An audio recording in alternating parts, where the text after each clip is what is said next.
यदि कोई एम्प्लॉयर अपने एम्प्लॉई का सैलरी में से टीडीएस काटता है तो सैलरी के टीडीएस सर्टिफिकेट यानी कि फॉर्म नंबर 16 को किस प्रकार इशू करना है, इसके लिए नए फॉर्मेट को रिलीज़ किया गया है। इसके अलावा सैलरी के अंतर्गत टीडीएस की रिटर्न को किस प्रकार फाइल करना है इनकम टैक्स एक्ट के अंतर्गत, इसके लिए भी नए फॉर्मेट को रिलीज़ किया गया है। taxil.com के यूट्यूब चैनल पर मैं सी सतबीर सिंह आपका स्वागत करता हूं। रेगुलर अपडेट के लिए आप हमारे चैनल को सब्सक्राइब करें, नोटिफिकेशन बेल को प्रेस करना ना भूलें ताकि जैसे ही हम कोई नया अपडेट डालें आपके पास इमीडिएटली यह अपडेट पहुंच जाए। यह है नोटिफिकेशन जो कि CBDT यानी कि central board of direct taxes के द्वारा इशू किया गया है, डेटेड 12 अप्रैल 2019, जिसके द्वारा कि सरकार ने 12 मई 2019 से फॉर्म नंबर 16 यानी कि सैलरी के TDS सर्टिफिकेट को रिवाइज़ कर दिया है। अब यह सर्टिफिकेट किस प्रकार का होगा इसके लिए यहाँ पे बताया गया है, जैसे कि पार्ट नंबर B में जो नेक्स्ट दिया गया है TDS सर्टिफिकेट इशू करने के लिए उसे चेंज किया गया है। यहाँ पे ग्रोथ सैलरी तो देनी ही होगी, उसके साथ ही यदि कोई और इनकम एम्प्लॉयर किसी दूसरे एम्प्लॉयर की एम्प्लॉई ने रिपोर्ट की है तो उसकी डिस्क्लोज़र भी यहाँ पे देना होगा। इसके अलावा जो अलाउंसेस एग्जम्प्ट है अंडर सेक्शन 10 वो स्पेसिफिकली आपको बताने होंगे कि ट्रैवल कंसेशन कितना एग्जम्प्ट है, डेथ कम रिटायरमेंट ग्रेचुटी कितनी एग्जम्प्ट है, कम्यूटेड वैल्यू ऑफ पेंशन कितनी एग्जम्प्ट है, cash equivalent of leave salary encashment कितनी एग्जम्प्ट है, हाउस रेंट अलाउंस कितना एग्जम्प्ट है। इसके अलावा यदि कोई और एग्जम्पशन दी गई है तो यहाँ पे क्लोज वाइज आपको बतानी होगी। पहले जो फॉर्म नंबर 16 दिया गया था उसमें तो सिर्फ आपको जो अलाउंस एग्जम्प्ट अंडर सेक्शन 10 है उसकी डिटेल यहाँ पे भरनी होती थी, लेकिन अब यहाँ पे सरकार ने स्पेसिफिकली पूछा है कि किस क्लोज के अंतर्गत एग्जम्पशन दी गई है और कितनी एग्जम्पशन दी गई है। उसके बाद यहाँ पे टोटल अमाउंट एग्जम्पशन का आ जाएगा। उसके बाद सरकार ने यहाँ पे पूछा है कि यदि आप डिडक्शन दे रहे हैं सेक्शन 16 के अंतर्गत तो उसकी भी आपको अब बाइफर्केशन देनी होगी कि स्टैंडर्ड डिडक्शन कितनी है, एंटरटेनमेंट अलाउंस की डिडक्शन कितनी है, टैक्स ऑन एम्प्लॉयमेंट की डिडक्शन आप कितनी दे रहे हैं सैलरी हेड के अंतर्गत। इस प्रकार income chargeable under the head salary आ जाएगी। उसके बाद आपको यहाँ पे रिपोर्ट करनी है कोई और इनकम जो कि एम्प्लॉई ने आपको रिपोर्ट की है यानी कि एम्प्लॉयर को बताई है। यहाँ पे अलग से आपको डिस्क्लोज़र देना है कि हाउस प्रॉपर्टी के अंतर्गत कितनी इनकम या फिर लॉस जो है वो क्लेम किया गया है एम्प्लॉई के द्वारा।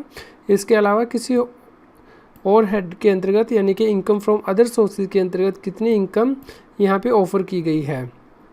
उसके बाद यहाँ पे ग्रॉस टोटल इनकम आ जाएगी और उसके बाद यहाँ पे डिडक्शन आ जाएंगी। अब यहाँ पे डिडक्शन भी सरकार ने अलग से मांगी है कि सेक्शन 80C के अंतर्गत कितनी डिडक्शन जो है वो क्लेम की जा रही है, 80C के अंतर्गत कितनी एग्जम्पशन डिडक्शन जो है वो क्लेम की जा रही है। ये डिडक्शन आपको यहाँ पे सेपरेटली प्रोवाइड करनी होंगी। इसी प्रकार 80D के अंतर्गत जो हेल्थ इंश्योरेंस प्रीमियम पे किया गया है उसकी डिडक्शन अब सरकार ने अलग से यहाँ पे रिपोर्टिंग मांगी है।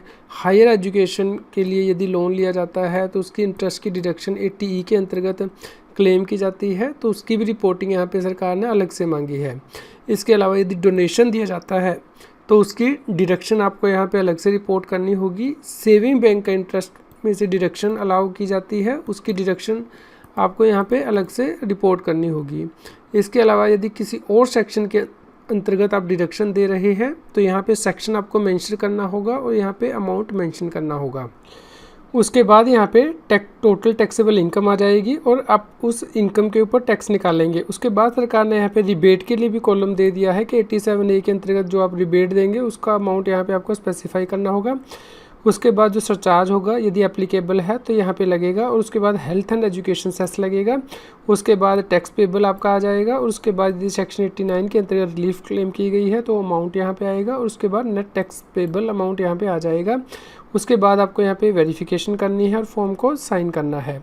इसके साथ ही सरकार ने नीचे नोट्स जो हैं वो डाल दिए हैं। पार्ट ए से कुछ नोट्स यहाँ पे लिए गए हैं और एक दो नोट जो है वो यहाँ पे नया डाला गया है, जैसा कि आप अपनी स्क्रीन पर रेफर कर रहे हैं कि डिडक्टर को नंबर 2F एंड 10K में जो रिपोर्ट है वो देनी है यदि अवेलेबल है। यानी कि ऊपर जो हमने अभी डिस्कस किया है 2F का क्लोज यहाँ पे सेक्शन 10 की जो एग्जम्पशन है क्लोज 2 के अंतर्गत वो यहाँ पे देनी है यदि अवेलेबल है। इसी प्रकार पॉइंट नंबर 10K के अंतर्गत जो डिटेल है वो देनी है, यानी कि जो डिडक्शंस की डिटेल यहाँ पे है वो यहाँ पे सेक्शन वाइज रिपोर्ट करनी है। इसी प्रकार ही सरकार ने टीडीएस की सैलरी की रिटर्न को फाइल करने के लिए फॉर्म 24 क्यू को भी रिवाइज़ कर दिया है। अब यहाँ पे डिडक्टिव टाइप में आपको ये बताना होगा कि आप senior citizen, super senior citizen या फिर सिटीज़न अदर्स सिलेक्ट करना होगा। यहाँ पे जब आप एम्प्लॉई की सैलरी की डिटेल यहाँ पे भरेंगे, उसके अलावा आपको यहाँ पे ग्रोस सैलरी यहाँ पे बतानी होगी, टैक्सेबल सैलरी नहीं। पुराने फॉर्म में आपको टैक्सेबल सैलरी की डिटेल भरनी होती थी। अब यहाँ पे वैल्यू ऑफ परक्विजिस आपको भरनी है, प्रॉफिट इन लिeu ऑफ सैलरी भरनी है, टोटल ग्रोस अमाउंट जो सैलरी का है वो भरना है।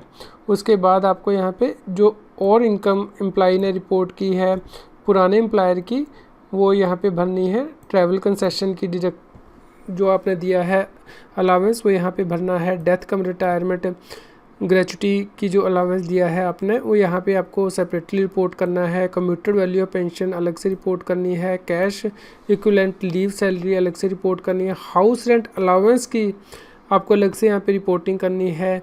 उसके अलावा आपको पैन नंबर भी देना होगा। यदि व्यक्ति यहाँ पे हाउस रेंट अलावेंस क्लेम करता है एम्प्लॉई, तो आपको लैंडलॉर्ड का पैन नंबर देना होगा। इसके लिए आपको नोट 3 को रेफ़र करना है। यदि हम इसी फॉर्म के नीचे नोट 3 पे जाते हैं, तो वहाँ पे अभी ये मैंडेटरीली डाल दिया गया है कि यदि जो रेंट पे किया गया है एग्रीगेट रेंट अमाउंट वो 1 लाख रुपया से ज़्यादा है, तो उस केस में लैंडलॉर्ड का पैन नंबर लेना होगा एम्प्लॉई से। इसी प्रकार ही यहाँ पे नोट नंबर 4 भी दिया गया है कि यदि इंटरेस्ट की जो डिडक्शन वो क्लेम की गई है हाउस प्रॉपर्टी के अंतर्गत, और वो जो लोन लिया गया है वो अदर देन फाइनेंशियल इंस्टीट्यूशन या फिर एम्प्लॉयर लिया गया है, तो उस केस में लेंडर का पैन नंबर लेना होगा एम्प्लॉई से। उसके बाद ही आप ये डिडक्शन उसे दे सकते हैं। इस प्रकार आपको जो टीडीएस की रिटर्न है वो अब इस नए फॉर्म 24 क्यू में ही भेजनी है, जो कि एनेक्सर 2 में सरकार ने चेंजेस किए हैं। इसके अलावा यहाँ पे amount of any other exemption under section 10 आपको अलग से दिखाना है। Total amount of exemption under section 10 वो यहाँ पे दिखाना है। टोटल डिडक्शन अंडर सेक्शन 16 जो है आपको दिखानी है। 16(2) आपको अलग से डिडक्शन दिखानी है। 16(3) आपको अलग से डिडक्शन दिखानी है, यानी कि standard deduction, house rent standard deduction आपको अलग से दिखानी है। एंटरटेनमेंट अलाउंस की डिडक्शंस आपको अलग से दिखानी है, और प्रोफेशनल टैक्स की डिडक्शन आपको अलग से यहाँ पे रिपोर्ट करनी है। उसके बाद income chargeable under that salary आ जाएगा। उसके बाद आपको यहाँ पे जो इनकम या फिर लॉस रिपोर्ट किया है एम्प्लॉई ने हाउस प्रॉपर्टी के अंतर्गत, वो आपको यहाँ पे अलग से दिखाना है। उसके अलावा यहाँ पे आपको लेंडर का पैन नंबर दिखाना है, जैसा कि हमने अभी नोट नंबर 4 में रेफ़र किया है कि यदि loan other than financial institution लिया है, तो आपको यहाँ पे लेंडर का पैन नंबर भी मेंशन करना होगा। उसके बाद आपको जो एम्प्लॉई ने कोई और इनकम अदर सोर्सेज के अंतर्गत रिपोर्ट की है, वो उसकी डिटेल आपको यहाँ पे अलग से भरनी है। यहाँ पे ग्रॉस टोटल इनकम आ जाएगी।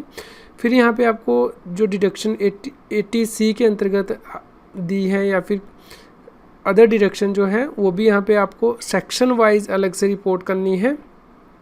उसके बाद यहाँ पे आपकी टोटल टैक्सेबल इनकम आ जाएगी, और उसके बाद income tax on total income आ जाएगा।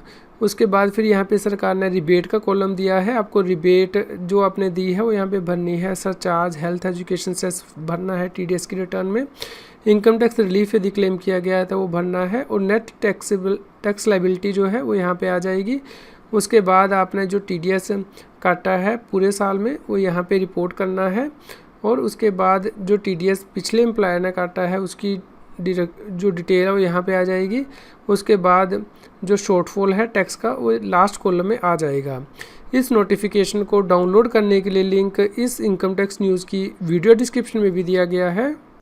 यदि आप टैक्स के बारे में और अधिक जानकारी चाहते हैं, तो हमारे YouTube चैनल की प्लेलिस्ट को रेफ़र कर सकते हैं। यहाँ पे टॉपिक वाइज वीडियो दिए गए हैं जिन्हें कि आप रेफ़र कर सकते हैं। आज की इनकम टैक्स की न्यूज़ आपको कैसी लगी, हमें कमेंट करके ज़रूर बताएं। कृपया लाइक करें और शेयर करें। जितना अधिक आप लाइक करते हैं या शेयर करते हैं, उतनी ही अधिक हमें प्रेरणा मिलती है कि हम और भी अधिक अच्छी इनकम टैक्स की न्यूज़ आप तक पहुँचा पाएँ।